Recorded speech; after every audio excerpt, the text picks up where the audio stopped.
Coming to you from sunny Orlando, Florida, welcome to the Paperstac podcast, where we cover current topics in the note industry, give you tactics for your note business, and talk with industry leaders to make you a better note investor. And now, your hosts, Brett Berkey and Rick Allen.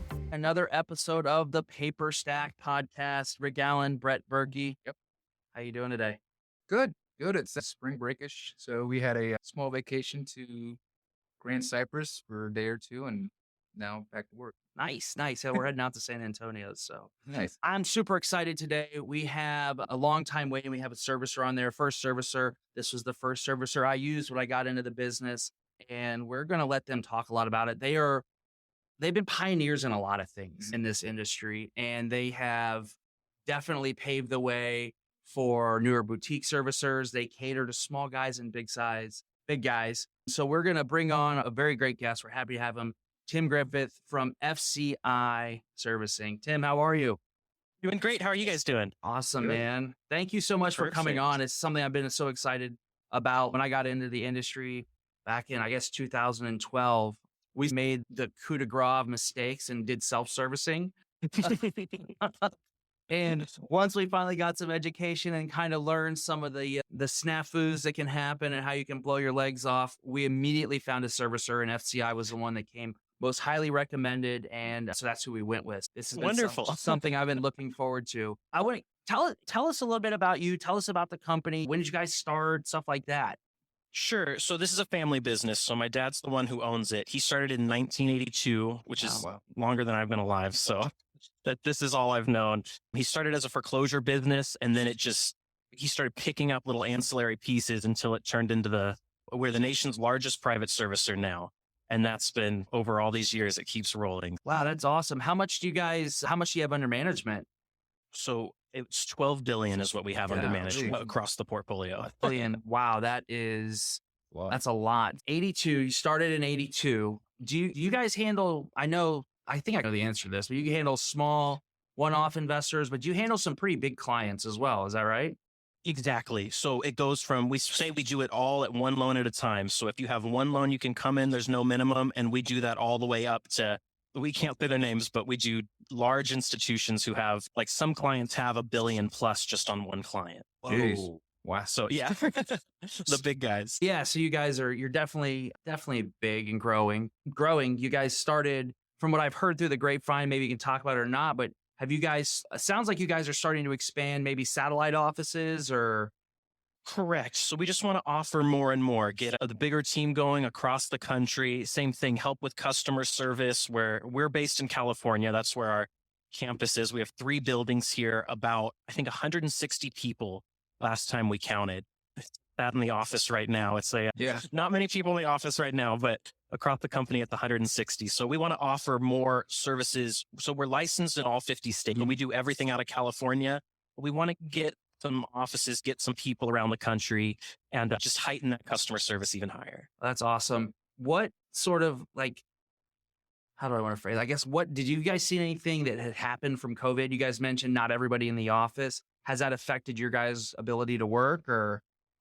So luckily we're a Microsoft shop. So luckily we were just able to flip switches on before. You could never, my email doesn't work outside of the office. We don't have Wi-Fi. We're a bank level rated servicer. And that was one of the catalysts. There was a deal where we were going to go in and take over banks as they closed down, service their loans. It never ended up happening. But through that approval process, we have, I don't know if you can see it, but we have badges on our door that you have to swipe, all that, cameras everywhere. There's cameras over the payment processors, glass bottoms, so no one can swipe checks. We just got Fitch rated, which is a big deal. So it's complete compliance across the board. So before that, we never had, all those switches were off on. No one could take their computer, their email didn't work. If you had a laptop, you had to protect it with your life. And now we've been able just to flip those switches on and keep the same level of compliance, but it was we had a disaster recovery in place, and 2020 is the first year we had to use it. That's awesome. Yeah. That's awesome. What services do you offer? So you guys obviously, performing loans everybody loves the performing stuff. Do you guys handle specialty servicing, non-performing? What extent do you guys cover? So It's everything. I like to say it's the life of the loan. So the entire pipeline after origination. So that's the one thing that, like, when I tell friends that I'm in the loan servicing business, they're always like, what rate should I get on a new loan? And I'm down the pipeline. I don't know anything about that. But so after it's originated, even if it hasn't received a payment yet, we can bring it in all the way through, taking it through REO. We can point you. We have a list of service providers, once it is in REO, who other customers have used. So it's literally the entire life of the loan and every step in between: foreclosure, bankruptcy, collection, modifications. We're completely CFPB compliant. All the goes 30 days delinquent. You have to do the phone calls by the CFPB, go back down, high touch, low touch. We got it all. So you can handle everything. So if you have, a lot of listeners to this program, they're new. But we also have some guys who have been in the business for 20 years. So it sounds like if you're brand new to the business and you're like, look, I've got a loan, I bought it, it goes non-performing, you don't have to worry about pulling your hair out. You guys say, look, you've got those sort of pieces filled in. Look, do you need an attorney in this state? We can, obviously, you could run quarterback and you can sit in the back seat, and then kind of everything in between. Are you new to the mortgage note industry? Have you been wanting to learn the step-by-step process to purchase your first mortgage note? Well, you're in luck. We've convinced our CEO, Rick Allen, to break down everything he knows about mortgage note investing. Through a series of 50 videos, you'll get everything from start to finish of where to purchase notes, how to purchase notes, and all of Rick's investing techniques he has developed over the many years. From performing note tactics to non-performing notes, Rick gives you everything he knows about investing. Bonuses include our glossary of industry terms, Rick's own proprietary calculators he created to evaluate notes, discounts from our partners, our Rolodex of vendors, a private Facebook group, along with a lot more. We've packed so much content into the Academy to take you from beginner to expert in no time. To learn more about the Academy, go to academy.paperstac.com/welcome. Again, that is academy.paperstac.com/welcome. Is that so? The term I like to use is we're the sub-servicer. So whenever there's a decision, FCI will never make the decision for you. They're going to send you, here's, say, A, B, and C. Here's your choices. Which one do you want to do? That's the way. So I feel like when you get into the notes, the buying note game, there's so many unknowns, but at least FCI puts you on a trail and says they're 150 days non-performing. Do you want to start foreclosure? Do you want to start a call campaign, door knock? There's a lot of options. And then it's whatever, how hard do you want to put the gas on or let it sit? Or do you want to try to collect it yourself? You have the options, but we'll say, here they are. So at least it makes it, instead of 1,000 unknowns, it's 3 or 5 choices. That's good. Would you recommend people before they jumping into this game, what you're seeing on the servicing side, to get some education or anything along those lines? Or I'm sure you've seen people who are highly educated in the space and people who have no idea.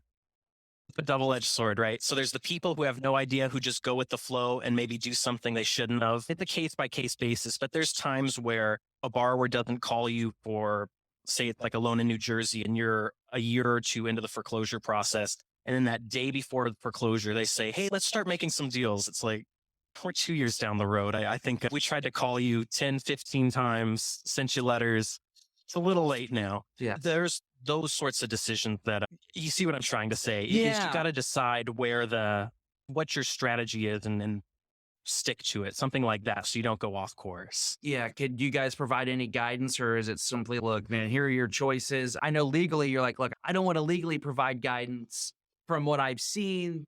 Or is it exactly? An attorney might be able to do that, but FCI, that's always I know we seem like the bad guys. We can't do legal advice, can't tell you what to do, but here are the options. No, and I think it's super important to delineate that, make that line in the sand, because as operators of a platform, people will call us up all the time and say, what should I do here? And it's, I can't tell you what to do. I can't give you legal advice. I can tell you the options you have. Somebody asking, hey, if I originate this type of loan, will it sell on the platform? I'm like, man, my crystal ball is broken. It's in the shop. I can tell you the stuff that's been selling, and it may or may not hold true now. So I totally understand it. And I think it's important for people to understand that, like, look, we're the platform, or FCI for sure, the servicers are there to say, look, here are the options. I can't pick the option for you. And I certainly don't want to suggest an option because if it goes wrong, it's back on me. But here are your options. Exactly. Go ask an attorney, figure it out. And then on the other side, the other part, the double-edged sword part is we have clients as well that, and I'm sure you deal with them too, who want to know every single possibility down every single road, and they end up never pulling the trigger on anything. Yes. And I think that's Just by arguably just as bad analysis. as worse as making a bad decision. So. Sure, it is paralysis by analysis. Definitely. when you just flip a coin. Yeah, flip a coin and go with it. for one. Yeah, you got to do You something. got to do something. That's good. So you guys, it sounds like you handle, whether you're brand new, whether you're not, whether you have one loan, whether you have $1 billion in loans, you guys can All the cater same it. process. How does it work with when say I onboard 10 loans with FCI? Do I have a dedicated asset manager, or am I bounced around between people, or how does that work? Correct. So you'll typically have a dedicated asset manager. So what they're going to do is they're going to try to pinpoint you based on the loans you're buying. So if you're doing newly originated, you're probably going to have this person who mostly deals with that. If you're doing non-performing, you're going to have a different person. Sometimes you'll get split up based on how big that portfolio is. But most, say you have 9 non-performing and 1 performing, you'll all, like we have Glenn over here in boarding, you'll probably be all with Glenn. Yeah. Something like that. I was just talking with Glenn. So We spoke Right. to Glenn. I spoke to Oh, Glenn there you go. yesterday. You were trying to get some transfer docs over to you guys, and it was Glenn and a lady's name. I forgot. Cassandra, probably. Maybe. Yeah, one of the things that we did at Paperstac is whenever a loan sells, we kick off the servicing transfer. We notify the outgoing servicer, the incoming servicer. Here's a cutoff date, borrowers, copy everybody onto it. Because I can't tell you how many times that's the servicing transfers part of it. The seller may forget because they got their check and they say yes. And then you have a buyer calling up or a buyer and they're reaching out, their servicers reaching out going, hey, we just got this loan. Are you going to send it over? And the outgoing servicers, what are you talking about? Yep. So when we were talking about biggest mistakes to make when you're servicing, I think that's the number one, is assuming that the servicer is either reading your mind or like they just magically got that information. That happens like in a payoff or something. They'll be like, of course that fee wasn't, and you should know that. It's like, I don't know what fees you're doing on your side in your own system if you're not emailing us, calling us, communicating with us in some way. And then it's just classic. Try to keep the servicer in the loop on everything. That's good. Exactly. Then statements go out wrong and it's a whole, then everyone's pointing fingers whose fault it is. And one of the things that FCI prides himself on, if we make a mistake, we write a check. And I think that's what a lot of our reputation is based on. On something like that, when you didn't say that, we're not writing a check for not reading your. Something else you said you pride yourself on that is I want to talk a little bit about your guys, the technology. And I know definitely since you've been as long as I've known that you've been with FCI, the technology, it just keeps getting ratcheting up. You keep having that sort of influence. I have a feeling you're the driver behind that.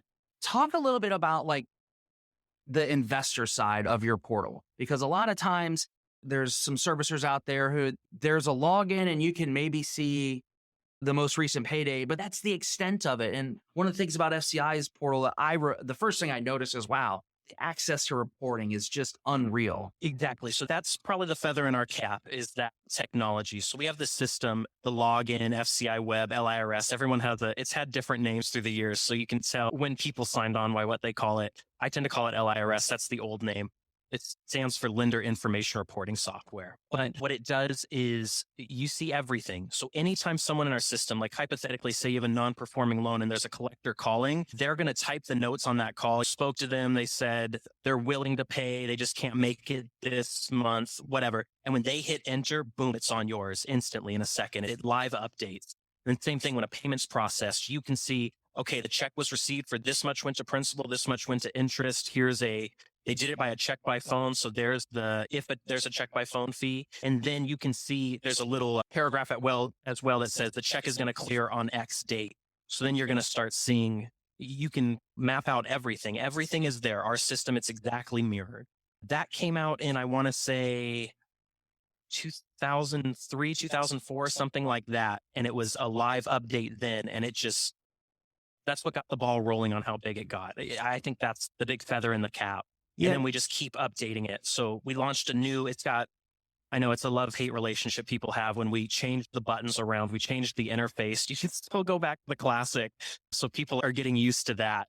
And the reason we did that is we're trying to convert our whole system to be API so we can API every single field in our system to the app. We have a lender app or a lender and borrower app on the phones, the web, and then people are going to start pulling the API. So however people want to customize their information, you can pull everything now. We're working on the pushing so you don't have to call email anymore. So that's where it's headed right now. So, and it's all yes, nerd alert. This is where I get real excited. I get real excited here because when we started Paperstac, and we were inspired by FCI Exchange, which I want to talk about in a little bit.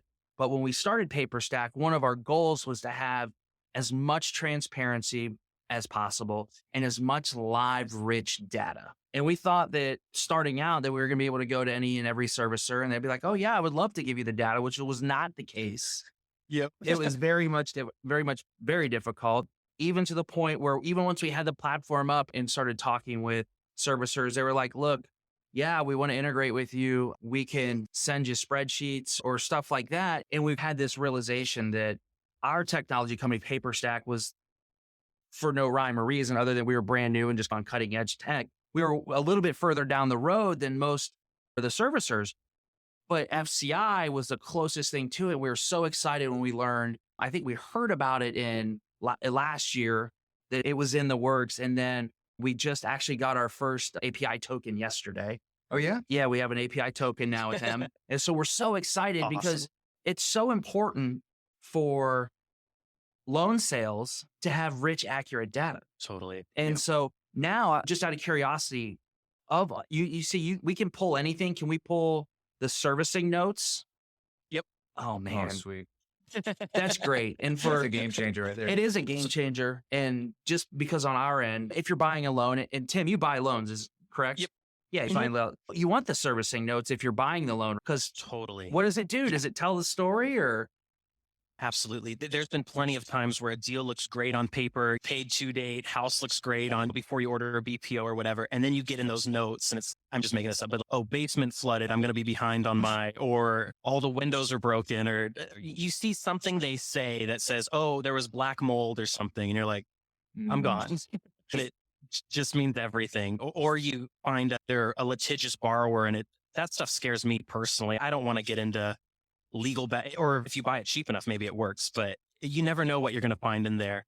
Or there's that's the bad side. On the good side, I found where people are saying, can I get a modification? Can you work with me something? Bingo. These big guys won't do it. And you're like, that's gold right there. Yeah. You just got to be a little nice and, you'll change everything. We did that. What was it? The case study? We had a really good one with the servicing notes. I had one there where it was a contract for deed. It was in South Carolina and the house was worth like fixed up 180 and the UPB on it was like 35 and the total payoff was like 42.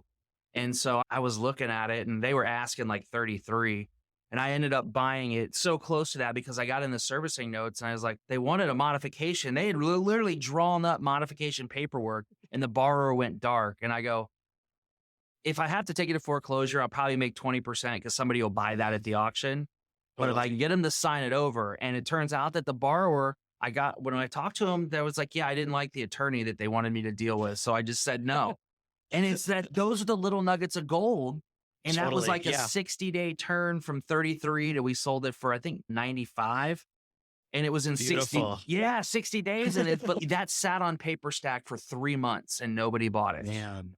And it's just a diamond sitting there. And I looked at it and that's the thing is a servicing note. So I'm super excited that now anybody and so if I understand this, if they service with FCI and they subscribe to your guys' API, then we can then start getting their API key and then pulling stuff into their accounts over here. Exactly. So the way I like to bring it down or make it more broad, when you go on a website and they have the sign in with Google or sign in with Facebook, it's kind of like that.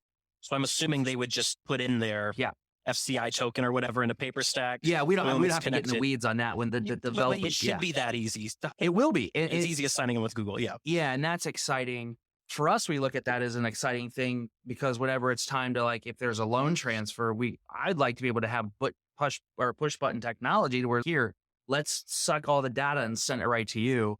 And I mean, on its way. yeah, that streamlines everything for you, right? Exactly. It cuts down Yep, on and man then hours. That's awesome. Cut all that middleman out. So that's cool. All right. Talked just a little bit ago that when we started Paperstac, we were inspired by FCI Exchange. And I don't know if many people know this, but FCI Exchange was the pioneer of the online marketplace digital transaction. Can you talk a little bit about it? How you guys started it, came up with it, and then Sure. like why you guys are not doing it anymore?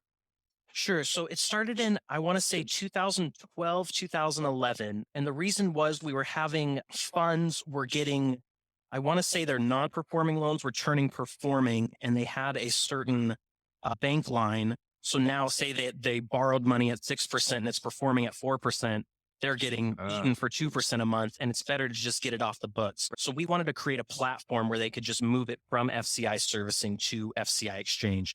That was the original idea. It grew into more where we were taking them on from all servicers, hoping that they would service at FCI. But the thing that made it different, one was that it had the FCI emblem on it, and that gave it instant credibility. And then the second one was it had a real, what's the word? It's like a simplistic version of what the API was. Because the systems were both in-house, they connected. The new API has all the securities to go out, but the old one was basically two trusted systems connect. That's why we allowed to do that. So it had the same thing that we're probably going to talk about here that Paperstac will be able to do now with the API. It had a very early version of it of where if a payment was made, the paid due date would roll forward properly. The principal would go down properly. It had all of that.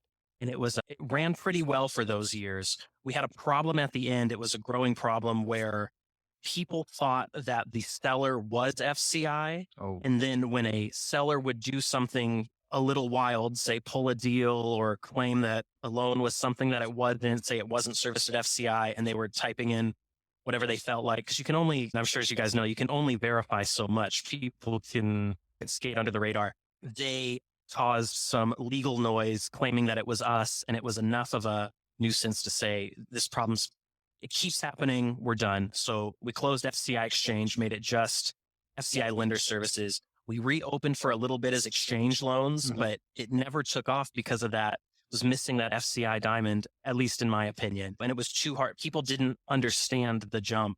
Now it became a thing where like, why isn't this working? It doesn't have the API. It doesn't have FCI. So let's pull all our resources into API, partner with a program or work together. And that's where we're at today. cool. That's I awesome. haven't been more excited in a long time. So it was the whole exchange loan saga was frustrating. And now the API, I'm so fired up about it. That's cool, Yeah. man. It's I remember I got the email. I was like, FCI's got a guy. I was like, I was sitting up with everyone that's in the company. I was like, look, man, it's got an API. All right.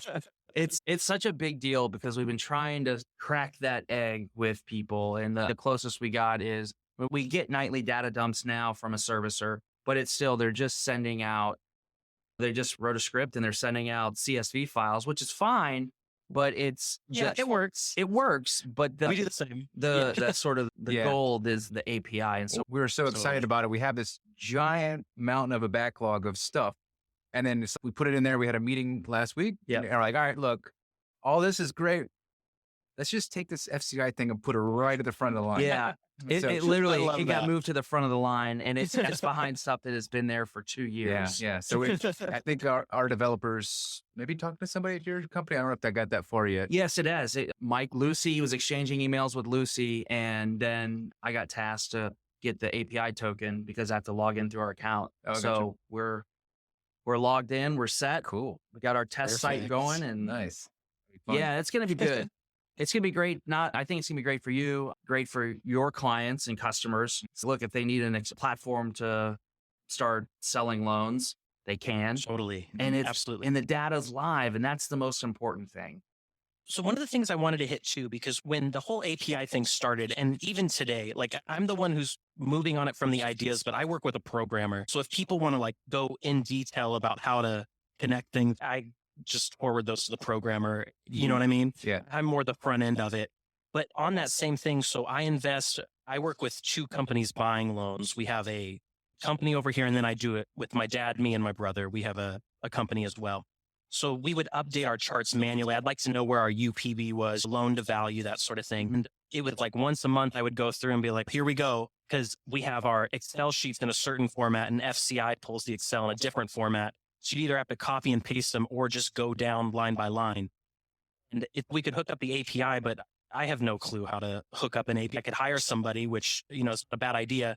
But what we did was we made this Excel template. So all you do is you download the pre-made Excel template, paste your API key in it, and you can change which variables you want. So I just do loan number, UPB, and I think I do paid to date. And then I just match the fields. And now whenever I want it, I hit go on the Excel and it comes right over to my other Excel. Right. And that's with no coding experience or anything. If people are using like a Salesforce, a Copper, or just managing their things, I use Excel and Power BI to do our own. I like to use FCI as a reference and then have my own numbers, like what I purchased it for, the fees, that sort of thing that FCI doesn't house. And now I make them talk with the Excel template, and that's with no coding experience. Nice. And there's a tutorial on the website how to do it. Yeah. So that's an interesting thing. So because such a big part of, if you're not the guy who has a structured fund and you've got a fund manager, there's everybody below that, which is a big segment. You're left with this sort of puzzle on how do I manage the loan? How do I account for the transactions? How do I account for, I had to pay for FPI? All these different things that can happen. And so now that's another great use case for the APIs. Look, you can sync up your spreadsheets with the API. So that way stuff is updated. Exactly. Track your return, all that stuff. It just made it very easy. It was a big hour or two headache that now is a button press. So that's awesome. I got to tell you, that's amazing because I know how much of a headache that is. And it is a pain.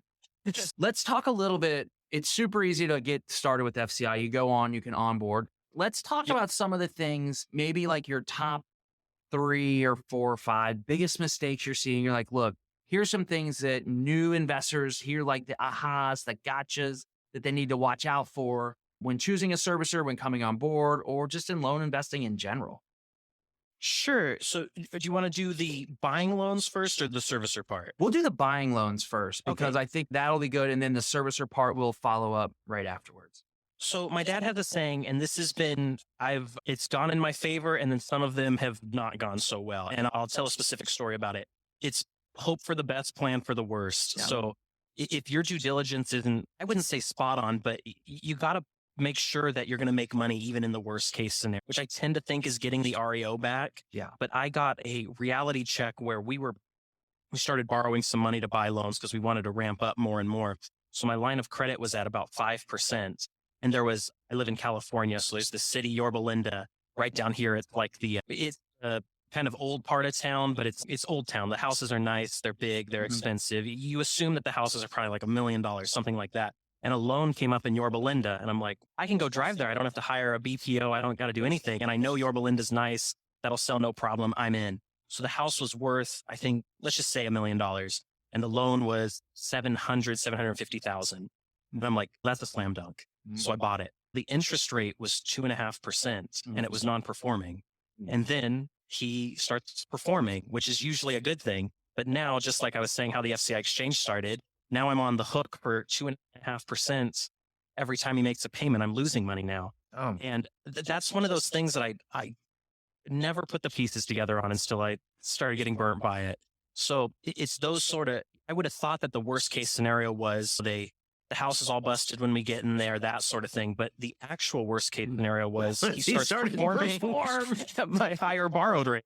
So it's really bizarre how that thing worked. Or here's another one where like I bought a loan in New Jersey where it's supposed to foreclose in 4 or 5 months because it's so late. And then for some reason, the foreclosures in New Jersey, they almost always sell at auction. At least that's been my experience because it's so far out. It's like 1,000 days or something to foreclose. Then COVID happens and I'm paying a year of interest while foreclosure has been frozen. So luckily I had enough of a window on it, but every month it just eats more and more. So it's that sort of thing. If they play game, there's times where borrowers can play the bankruptcy foreclosure game.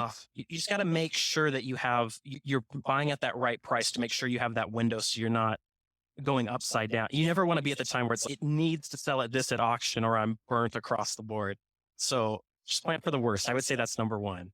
That's a good one. I had somebody played the bankruptcy game on me that we bought it was, I think the judgment was like 330 and it was already in judgment done. It was just waiting sale date, and we paid 225 for it. House is probably worth high threes at the time, and just same thing. That's a dunkaroo. I was like, they filed a bankruptcy, but it's dismissed. We're good. We're moving.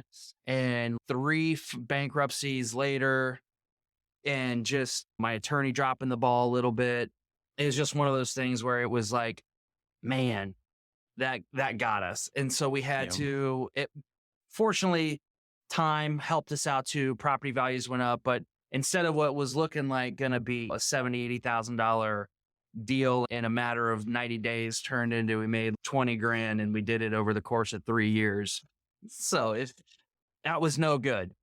So I think that's funny about note investors, because it's, in a worst case scenario, I made 20 grand. I always try to, because I have those same stories too, is I thought I was going to make 100 and I only made $20,000.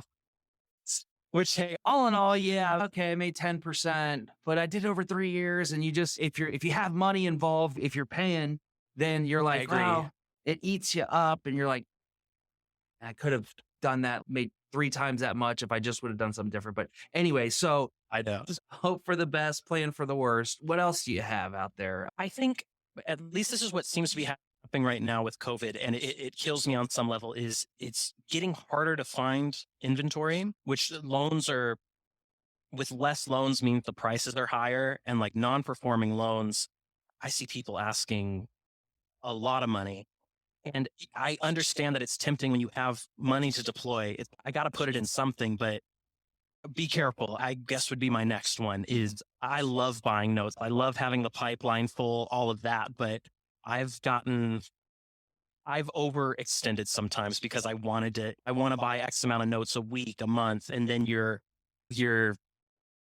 I wouldn't say attention goes down, but like your buy box gets just a little bit bigger and a little bit bigger, and it's not supposed to. And now, like, nothing against Michigan, but it's not my favorite to buy loans. Or Pennsylvania, that's another one. But then there was a time where I'm like, there's a lot of Michigan and Pennsylvania. I'm not buying anything else. I'll just start sweeping them up. And then now, years later, I'm still trying to get that big buy done. But on the other end, I feel like we'll do a negative and a positive. On the positive, I'm a firm believer that there are no bad notes. There's only bad prices. So even like, what's a state that I tend to stay away from? Florida or like Georgia. I don't have the license to buy in Georgia. But if someone had a pool or loans that was the right price, I would go get that license. I would put up with the foreclosure timelines. Money's money. And it's just all the returns. Or New York. I bought 2 foreclosures in New York.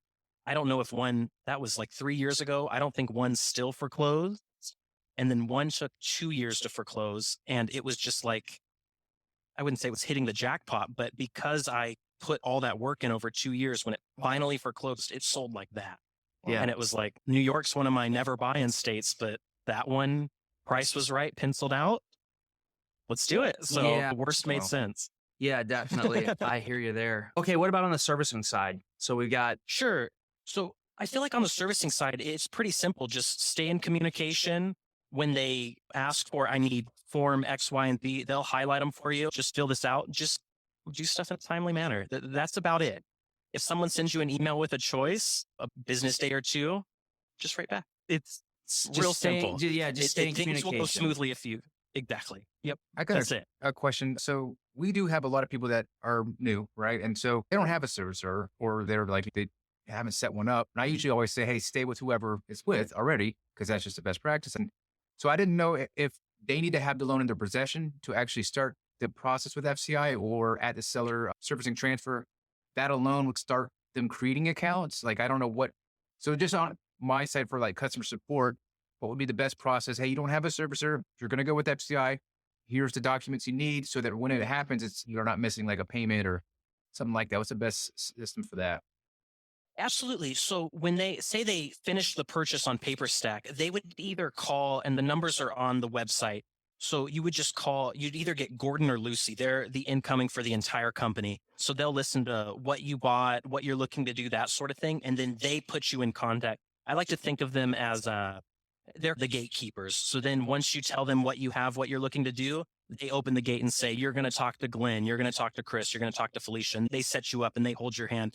And then if you ever have any problem at FCI, you just go back to the original people you talked and say, hey, something changed, or I want to do this, or I'm bringing more, whatever it is. When that transaction happens and you're getting ready to service transfer, you can call up FCI and we'll start that process. So you can do it before you close on the loan. Just say, look, I'm closing on this loan. I'm going to close on it next Friday. It's just scheduled to close. I want to go ahead and set up all the paperwork. So once it closes, it just seamlessly transfers over. And perfect. The same thing's true with newly originated loans. Like we won't touch it before it's actually originated. But when people say, hey, I have 5 finishing this week, let's start that process, then we'll put you in contact with who you need, get you the forms, that sort of thing. So a week out is probably a pretty good time frame for people. Like, look, a week. I would think so. All right, great. I feel like everything's case by case, but a week's probably pretty safe. So we had questions from people, users, and they were asking, like, is there fee structures that are shareable that we can maybe put someplace on our site where we can say, hey, this is the fee structure for performing, non-performing, for all these different services? That because they ask about that. Yeah. Okay. Yeah. Here, I'm going to pull it up right on my side right now. The answer so Gordon's our head guy, and he's one of the people you will talk when you come into, and Lucy and Gordon work together. Gordon wants you to call him to talk about the fees. Okay. But you can see he doesn't like what I'm about to do. If you go on, it's myfci.com and you go to general fee schedule on the left, you click it. Every single one of our fee that you can possibly encounter is listed black and white in cells. Okay. Like right here, foreclosure, NOI, 30-day notice of intent, if sent by FCI, $95. And it just lists it. It breaks it into all the different categories. I think the reason why he doesn't want you to just read through that is because it's going to be overwhelming. This is going to cost $1 million to service a loan. And that's not the case. We're one of the cheaper ones. Start at $15 a month for performing, $30 at non-performing. But there is a lot of stuff that you can encounter. So that's great. Yeah, but that's where you can go. Cool, man. I appreciate that. Cool. So I guess couple parting questions for you. COVID-19, what did you see it do to the market? So it basically, if there's a loan pipeline, it just basically put air in the pipeline. So you could see everything finished in the pipeline, big gap, and then newly originateds are trickling back in.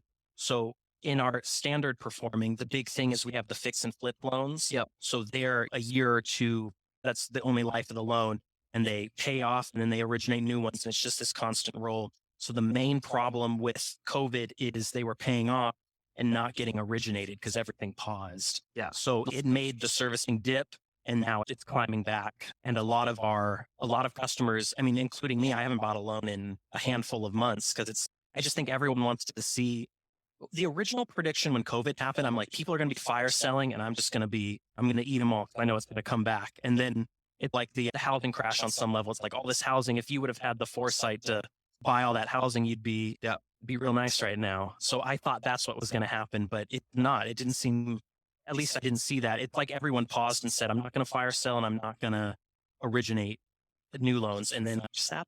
Okay. So that's the main thing. I don't know if was that your guys' experience? Yeah. Just nervous. Yeah, there was there was some fire sale, like for a flash in the pan. I saw some, and especially a lot of the guys in the fix and flip.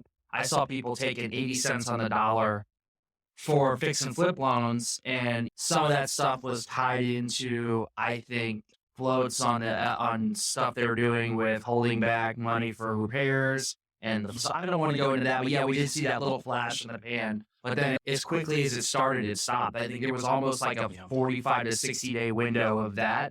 And then people settled in and said, let's just sit tight. Yeah. Any predictions on the next maybe 12, 24 months as the moratoriums lift, the eviction moratorium stuff, all of that happens? I'm hoping it just all comes roaring back, just across the board. That's from loans to stocks to servicing, everything. I just think that I'm hoping all that pent up. We've been stuck in our house and we want to make some money, get back out there. I truly believe that's going to happen. Great. And then what I'm also hoping too is as the moratoriums get lifted, we get more performing loans out there to sell, get the process started and get buying some loans again. Yeah, I think that there's going to be more loans come available in the next. It has to. Yeah, for sure. So I hope so, at least. And, be a year out. Any last parting words? Anything else you wanted to touch on? We hit it all. API. So I guess the main thing, all the technology things we talked about, the API is a new subscription, but the whole lender login, that's all free with servicing. So it's not an upcharge. You get all of that included. export to Excel, all of that. The API has a free program it has a data cap, and then the next one's $20, and the next one above that's $100 per month. If you're just starting with 1 or 2 loans, you're going to be totally fine with the free. No problem at all. It's Yeah, that's the main thing. Give Lucy or Gordon a call, and they'll walk you through it. It's real easy. Awesome. So we're going to go ahead and in the show notes, we're going to go ahead and put Lucy and Gordon's email down there and your guys' phone number so they can reach out if they want to start servicing. Tim, man, thank you so much. It's been a pleasure. Really, it really has. There's been so much that I wanted to cover and get somebody on the phone, and you're the guy I wanted to talk to, so thank you. Thank you. Thanks for having me. Yep. All right, guys. Thanks for joining the Paperstac podcast. We will have this thing. It's already up if you're listening to it. So Yeah. join us on our next one. We'll talk to you soon.